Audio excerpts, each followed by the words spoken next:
oldi 2 minutlik yangi yilimiz bor. Kecha mart oyida muhtaram prezidentimiz yig'ilish o'tkazganda ayollarimizga tadbirkorlik qilish uchun qaror chiqarib berdi. Bizlarda Agrobankda 312 kreditimiz bor, mahalla loyihamiz, biznesga birinchi qadam kreditlarimiz bor. Bugungi kunda bu naqd pulda beriladi. Biznesga birinchi qadamimiz va mahalla loyihamiz.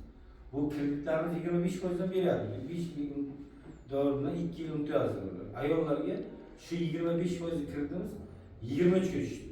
Faqat ayollarga 2% kam etildi. Prezident qaroridan 312 kreditimizdan 21% dan beriladi. 3 toifa hisobida tushgan 3 toifa bo'lganligi uchun u ham 21 dan 2% kamaytirilib 19% ga kirib beradi. Agar ayol tadbirkorlarimiz keling o'g'il. Ayol tadbirkorlarimiz tadbirkorlik qilaman, o'zini band qilaman, ishlayman deb qo'lida imkoniyati bor, puli yo'q. Masalan, sizlarga ko'p keladi hokimiyatga. Tikuvchilik qilaman deydi, birov pishiriq six qilaman deydi.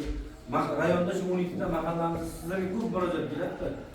Shu joyda bizlar bankka jo'natsak 3 kun ichida, 3 kundan qoldirmaymiz. 3 kun ichida mahalla loyihamiz 50 million loyihamizni 23% dan beramiz. Biznesga birinchi qadam loyihamizni 23 dan beramiz.